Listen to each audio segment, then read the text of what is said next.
నమస్కారం city news కి స్వాగతం। ఎమ్మెల్సీ అభ్యర్థి ఆలపాటి రాజేంద్ర ప్రసాద్ కి ఓటు వేసి అఖండ మెజార్టీతో గెలిపించాలని పట్టభద్రులను state minority finance corporation chairman Maulana Mustaq Ahmad కోరారు। ఎమ్మెల్సీ ఎన్నికల ప్రచారంలో మైనారిటీ నాయకులతో కలిసి పట్టణంలోని పలు వార్డుల్లో ప్రచారం నిర్వహించారు। ఈ సందర్భంగా విలేకరుల సమావేశంలో మౌలానా ముస్తక్ అహ్మద్ మాట్లాడుతూ ఆలపాటి రాజేంద్ర ప్రసాద్ గెలుపుకు ఖాయం, మెజార్టీనే ముఖ్యమని అన్నారు।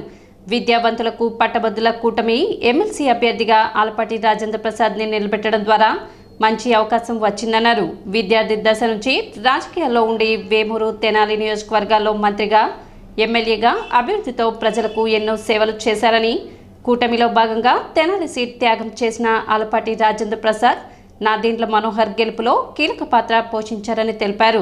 రైతులు, విద్యార్థులు, కార్మికుల సమస్యలపై అనేక పోరాటం చేసిన చరిత్ర ఆలపాటి రాజాదన్నారు। విద్యార్థుల్లో, ఉద్యోగుల్లో, పట్టభద్రుల్లో వెలుగు నింపే విధంగా రాజా కృషి చేస్తారని తెలిపారు। పట్టభద్రుల సమస్యలకు అండగా ఎల్లప్పుడూ అందుబాటులో ఉంటానన్నారు। విద్యార్థులు, ఉద్యోగులు, పట్టభద్రులు ఆలపాటి రాజేంద్ర ప్రసాద్ని అఖండ మెజార్టీతో గెలిపించాలని కోరారు। కార్యక్రమంలో మైనార్టీ నాయకులు, కూటమి నేతలు పాల్గొన్నారు।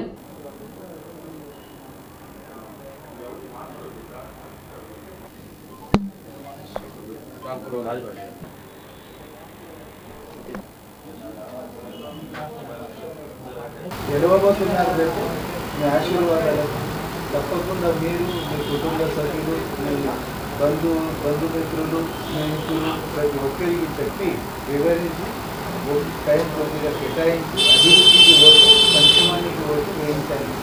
ఆలపాటి రాజేంద్ర ప్రసాద్ గారు ఎన్ఆర్ఐ కాలేజ్ ఆఫ్ గురూస్ పెట్టి పేద విద్యార్థులకి ఆదుకుంటున్న నాయకుడు ఆలపాటి రాజేంద్ర ప్రసాద్। అతి తక్కువ ఫీజుల్లో చదువుని అందజేస్తున్న ఘనత ఆలపాటి రాజేంద్ర ప్రసాద్ గారి। నిరుద్యోగులకి ఉద్యోగ అవకాశాలు ఇచ్చే దిశగా పనిచేస్తున్న ఆలపాటి రాజేంద్ర ప్రసాద్ గారికి మీ తోడు ఉండాలి। విద్యావంతులకి ఒక మంచి అదృష్టం, అవకాశం వచ్చింది। మన అధినేత, ప్రియతమ ముఖ్యమంత్రి వర్యులు నారా చంద్రబాబు గారు ఆలపాటి రాజేంద్ర ప్రసాద్ గారికి పట్టభద్రుల ఎమ్మెల్సీ ఎలక్షన్లో క్యాండిడేట్గా ప్రకటించారు। ఆలపాటి రాజా గారు ఎన్నో సేవలు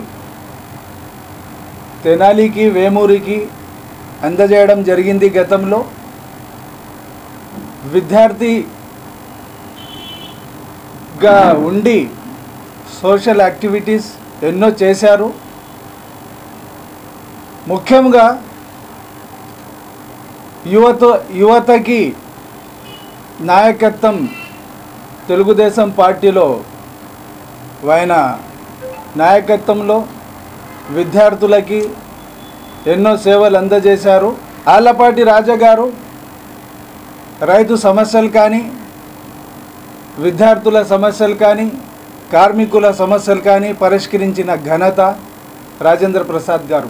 గతంలో బొర్రిపాలెం నుంచి ఏడూరు వరకు రోడ్ నిర్మించి చిన్న సన్నకారు రైతులకి సమస్యలు పరిష్కరించిన ఘనత ఆలపాటి రాజేంద్ర ప్రసాద్ గారిది। ఇప్పుడు విద్యారంగానికి ఒక వెలుగులో పెట్టే అవకాశం ఉంది। వెలుగు తీసుకురావాలని ఎమ్మెల్సీగా ప్రకటించారు। ఎమ్మెల్సీ క్యాండిడేట్గా నారా చంద్రబాబు గారు। ఎంతోమంది వెయిట్ చేస్తున్నారు। అన్ని వర్గాలు, మేధావులు, కార్మికులు, స్త్రీల సంఘాలు ప్రతి ఒక్కరూ ఆలపాటి రాజేంద్ర ప్రసాద్ గెలుపు కోసం వెయిట్ చేస్తున్నారు। తప్పకుండా ఆలపాటి రాజేంద్ర ప్రసాద్ గారి గెలుపు ఖాయం। ఉమ్మడి 2 జిల్లాలకి, అటు కృష్ణా, ఇటు గుంటూరు విద్యావంతులు ఎంతమంది ఉన్నారో వాళ్ళ కోసం ఎల్లప్పుడూ అండగా నిలబడే నాయకుడు, అందుబాటులో ఉండే నాయకుడు ఆలపాటి రాజేంద్ర ప్రసాద్ గారు। మీ సమస్యలు ఎన్ని ఉన్నా కూడా పరిష్కరించే నాయకుడు ఆలపాటి రాజేంద్ర ప్రసాద్ గారు। అందుకే గుర్తించి ప్రతి ఒక్కరూ అర్థం చేసుకొని భారీ మెజార్టీతో గెలిపిస్తారని నేను ఆశిస్తున్నాను. అదేవిధంగా మన ప్రియతమ నాయకులు నారా చంద్రబాబు గారు, ముఖ్యంగా యువనేత నారా లోకేష్ బాబు గారు విద్యా రంగానికి ఒక వెలుగు దిశగా తీసుకుపోతున్నారు. జగన్మోహన్ రెడ్డి విద్యా రంగానికి ఒక నిర్వీర్యం చేశారు. నాడు నేడు డ్రామా ఆడారు అంతే.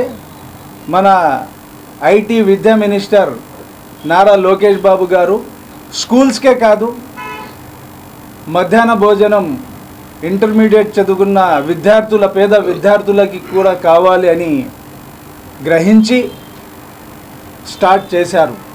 విద్యారంగంలో విద్యార్థులు ఎదగాలి, ఉన్నతమైన స్థానానికి పోవాలి అని ఆశిస్తున్నారు. తెనాలిలో ఎటువంటి బర్డ్ ఫ్లూ కేసులు నమోదు కాలేదని తెనాలి పశు వైద్యశాల అసిస్టెంట్ డైరెక్టర్ డాక్టర్ నాగిరెడ్డి తెలిపారు. బర్డ్ ఫ్లూ పట్ల ప్రజలు ఎటువంటి ఆందోళన చెందవలసిన అవసరం లేదన్నారు. బర్డ్ ఫ్లూ సోకిన కోళ్లకు దగ్గరగా ఉన్నవారికి మాత్రమే ఈ వ్యాధి సోకే ఆస్కారం ఉందన్నారు. మనిషి నుండి మనిషికి ఈ వ్యాధి వ్యాప్తి చెందదన్నారు. 70 డిగ్రీల సెంటీగ్రేడ్ వద్ద వైరస్ చనిపోతుందని, ఉడికించి తినే వాటి వల్ల ఈ వ్యాధి సోకే అవకాశం ఉండదన్నారు. ప్రజలు ఎటువంటి భయాందోళనలో చెందవలసిన అవసరం లేదని డాక్టర్ నాగిరెడ్డి పేర్కొన్నారు. జూనోటిక్ అంటే ఏంటంటే మనుషుల నుంచి జంతువులకి, జంతువుల నుంచి మనుషులు డిసీజ్ని జూనోటిక్ డిసీజ్ అంటారు. వాటిలో ఏంటంటే బర్డ్స్ నుంచి ఎక్కువగా మనకి నాటుకోళ్ళు కానీ, లేదంటే మన ఫారం కోళ్ళ నుంచి కానీ ఎక్కువగా ఈ వైరస్ ఎక్కువగా, ఇది ఏంటంటే వైరస్ వ్యాధి. ఈ వైరస్ ఏంటంటే దీంట్లో చాలా రకాలు ఉన్నాయి అన్నమాట. బర్డ్ ఫ్లూ అంటే ఏవియన్ ఇన్ఫ్లుయెంజా అంటారు. ఇదేంటంటే సాధారణమైనటువంటి దగ్గు, జలుబు టైప్లోనే అదే సింటమ్స్ ఎక్కువగా కనపడుతూ ఉంటాయి. ఎక్కువగా కోళ్ళలో కూడా ఈ వ్యాధి సోకితే కనుక మనకి గుట్టలుగా ఎక్కువగా చనిపోతూ ఉంటాయి. అందుకనే ఇప్పుడు మనకి ఈస్ట్ గోదావరి, వెస్ట్ గోదావరిలో మనకి ఈ డిసీజ్ అవుట్బ్రేక్ వచ్చింది.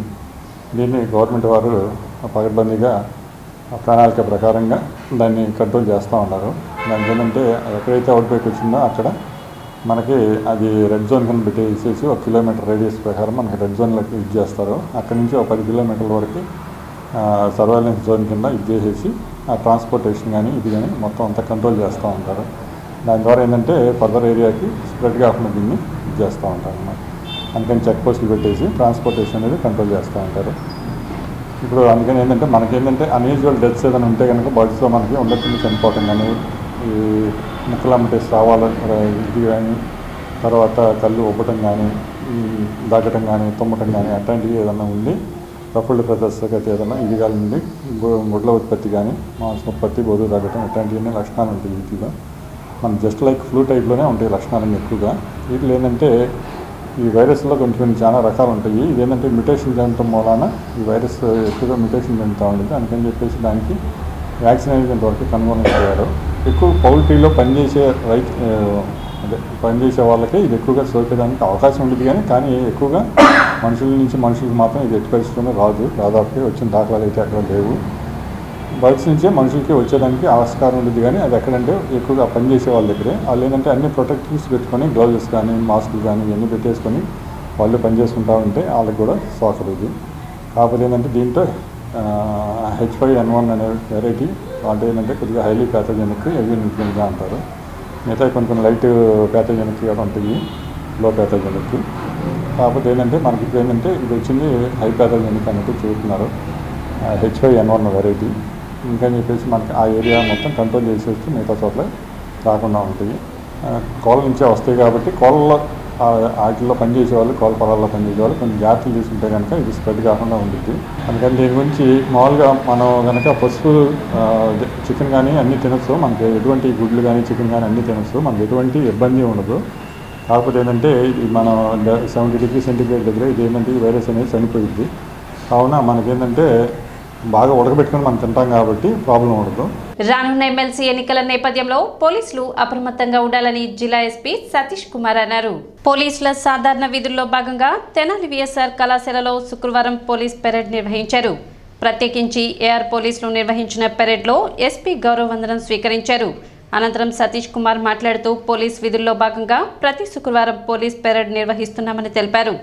ప్రతి శుక్రవారం నిర్వహించే మార్చింగ్, వెపన్ డ్రిల్ ద్వారా పోలీసులో శారీరక దృఢత్వం, డిసిప్లిన్, మానసిక ఉల్లాసం మెరుగుపడతాయని తెలిపారు.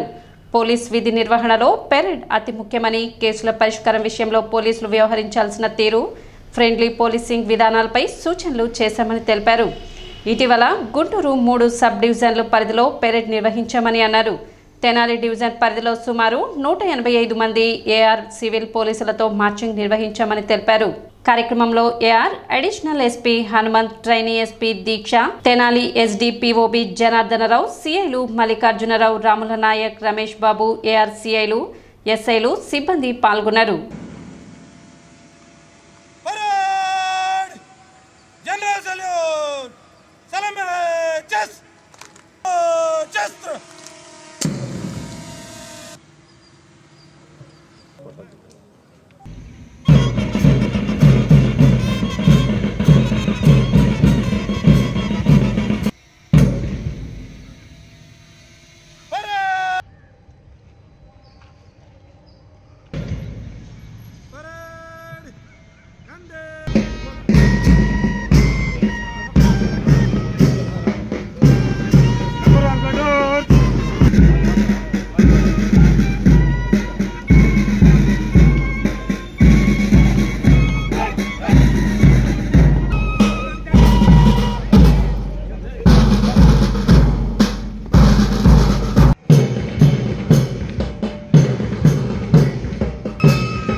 సో మనం ఈరోజు తెనాలిలో పరేడ్ కండక్ట్ చేయడం జరిగింది. పరేడ్ అనేది మామూలుగా పోలీసింగ్లో మనం డిసిప్లిన్ కోసం మనం వాళ్ళు టర్న్ అవుట్ డిసిప్లిన్, అదేవిధంగా వాళ్ళకి కన్వే చేయాల్సిన మెసేజ్ ఏదైనా ఉందంటే ఈ పరేడ్లో చేస్తుంటాము. మామూలుగా ఎవ్రీ ఫ్రైడే జనరల్గా పరేడ్ చేస్తుంటాము. కానీ జనరలీ అక్కడ ఏఆర్తో పాటు జనరలీ జరుగుతుంటాయి. సివిల్ మెన్ కూడా కొన్ని ఇంక్లూడ్ చేసి పరేడ్ చేయాలని చెప్పి రీసెంట్గా నిర్ణయం తీసుకోవడం జరిగింది. దీన్ని బేస్ చేసుకొని లాస్ట్ వీక్ మన గుంటూరులో ఒక 3 సబ్ డివిజన్స్తో పాటు అక్కడ చేసాము.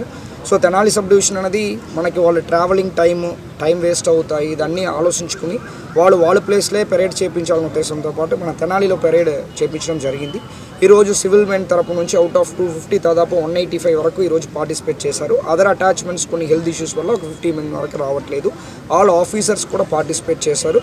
దీనిలో మన మెన్కి డిసిప్లిన్స్, రీసెంట్గా వచ్చిన చిన్న డిసిప్లినరీ ఇష్యూస్ గురించి కూడా బ్రీఫ్ చేయడం జరిగింది. వాళ్ళు ప్రజల దగ్గర ఎలా విధంగా కండక్ట్ చేసుకోవాలి, ఎలా విధంగా రెస్పాన్స్గా ఉండాలి, ఎలా విధంగా రిసీవ్ చేసుకోవాలన్నది కూడా ఒకసారి మళ్ళీ సెట్ కాంటాక్ట్లో రెగ్యులర్గా చెప్తున్నదే కానీ మళ్ళీ ఒకసారి వాళ్ళకి చెప్పడం జరిగింది. అదేవిధంగా వర్క్ బాగా చేస్తున్న వాళ్ళని కూడా కొన్ని అప్రిషియేట్ చేయడం జరిగింది. సో అదేవిధంగా వస్తున్న ఛాలెంజెస్, అది బందోబస్తుగా ఉండొచ్చు, లేకపోతే కన్వీనింగ్ ఎమ్మెల్సీ ఎలక్షన్స్గా ఉండొచ్చు, దాన్ని కూడా మనం ఎలాగా సక్రమంగా చేయాలన్న ఉద్దేశంతో పాటు కూడా కొన్ని విషయాలు మనం షేర్ చేసుకోవడం అనేది జరిగింది. మార్చింగ్ ఎలాగా చేస్తున్నారు అనేది కూడా అనాలిసిస్ చేయడం జరిగింది. ఇది నిన్న నుంచి కూడా మన ఎస్డిపిఓ తెనాలి, అదేవిధంగా ట్రైనింగ్ ఏఎస్పీ ఉన్నారు దీక్ష, అదేవిధంగా మన ఏఆర్ అడిషనల్ ఎస్పీ గారు అండ్ ఏఆర్ టీమ్ అన్నీ కూడా ఇది నిన్న ఆఫ్టర్నూన్ నుంచి కూడా దీనికి పరేడ్ గ్రౌండ్ ప్రిపేర్ చేయడము, తర్వాత వెపన్ అన్ని వాళ్ళకి వెపన్ డ్రిల్ ట్రైనింగ్ ఇవ్వడము, దాన్ని కూడా వాళ్ళు లాస్ట్ ఒక మోర్ దెన్ హాఫ్ డే వాళ్ళు ట్రైన్ చేస్తున్నారు. ప్రస్తుతం కుక్కలో చర్మ వ్యాధులు పెరుగుతున్నట్లు తెనాలి ఏరియా పశు వైద్యశాల అసిస్టెంట్ డైరెక్టర్ నాగిరెడ్డి తెలిపారు. డాక్టర్ నాగిరెడ్డి వీధుల వెంట తిరిగే కుక్కల్లో ఎక్కువగా చర్మ వ్యాధి బారిన పడినవే తారసపడుతున్నాయని తెలిపారు. ఇందుకు ప్రధాన కారణంగా పేలు, ఈగలు, పురుగుల వంటివి కుక్కల చర్మంపై చేరటంతో దురదలు వస్తాయి. దీనితో అవి నోటితో కొరకటంతో జుట్టు రాలిపోయి చర్మంపై పంటిగాట్లతో గాయమవుతుంది. సార్కోప్టిక్ మాంగే అని పిలిచే అంటువ్యాధికి కుక్కలు ఎక్కువగా గురవుతుంటాయి. ఆ గాయానికి చికిత్స అందించకపోవడంతో ఒళ్లంతా వ్యాపించి ప్రమాద స్థాయికి చేరుతున్నాయి. రోగనిరోధక శక్తి ఎక్కువగా ఉన్న కుక్కలు ఆ వైరస్ ను తట్టుకుంటూ ఉండగా, శక్తి తక్కువ ఉన్న కుక్కలు క్రమేపీ నీరసించి మృత్యువాత పడుతున్నాయి. సకాలంలో వీటికి వైద్య సేవలు అందిస్తే తిరిగి ఆరోగ్యకరంగా జీవించే అవకాశం ఉందని డాక్టర్ నాగిరెడ్డి తెలిపారు. కుక్కలకి ఏంటంటే ఈ చర్మం అంతా ఇది స్కిన్ ఇన్ఫెక్షన్స్ ఎక్కువగా ఉంటున్నాయి. వాటిలో ఏంటంటే బ్యాక్టీరియల్ స్కిన్ ఇన్ఫెక్షన్స్ ఎక్కువగా ఉంటాయి, లేకపోతే ఎక్కువ ప్యాకెట్స్ ఎక్కువ ఉండటం వలన వాటికి మరి పోషణ ఎవరు చేయలేరు కదా. అందుకని చెప్పేసి మరి ఎవరైనా తీసుకొస్తే కనుక, ఎవరన్నా తీసుకురాగలిగితే కానీ తీసుకొస్తే కనుక హాస్పిటల్ అయితే వైద్యం చేస్తాము. ఇంజక్షన్లు అన్నీ ఉండేవి, వారం ఇంజక్షన్ చేయించుకుంటే, లేదంటే కనుక ట్యాబ్లెట్స్ ఐవర్మెక్టిన్ అట్లాంటి ట్యాబ్లెట్స్, యాంటీబయాటిక్ ట్యాబ్లెట్స్ ఏదైనా వాడుకుంటే బాగానే ఉంటుంది. వాటి రాకుండా ఉంటుంది. కాకపోతే ఏంటంటే ఈ చలికాలం సీజన్లో మాత్రం కొద్దిగా స్కిన్ ఇన్ఫెక్షన్స్ ఎక్కువగానే ఉంటాయి పెంపుడు జంతువుల్లో. అది మాత్రం కొంచెం జాగ్రత్తగా గమనించుకొని కొద్దిగా కుక్కలు అంటే ఏంటంటే ర్యాబీస్ ఏం కాదు కానీ కాకపోతే స్కిన్ ఇన్ఫెక్షన్ మూలన ఏంటంటే అట్లా తయారవుతుంది అనమాట.